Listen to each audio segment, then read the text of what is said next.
Déan Comhrá, CÚPLA focal for parents and guardians. Ag déanamh obair Bhaile, doing homework.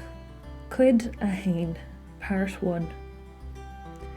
Léitheoireacht, litriú, simanna, táblaí, bilóg oibre. An bhfuil aon obair Bhaile agat, an bhfuil a lán obair Bhaile agat. An bhfuil cabhair ag teastáil uait.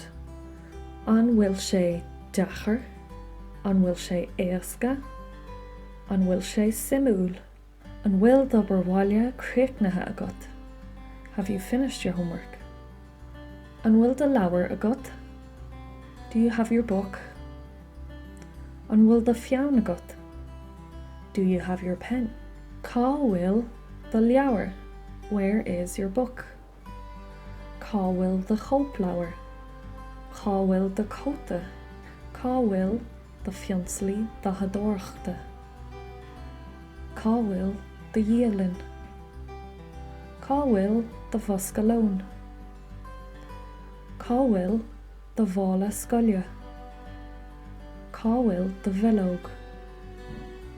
Cá bhfuil de fiann? Cá bhfuil de fiann luaí? Cá bhfuil de rialóir? Cá bhfuil de hablaid? CEISTEANNA. Conas, cén cuí, cén dói? Cá ad, cé chomh-fada, cén fad?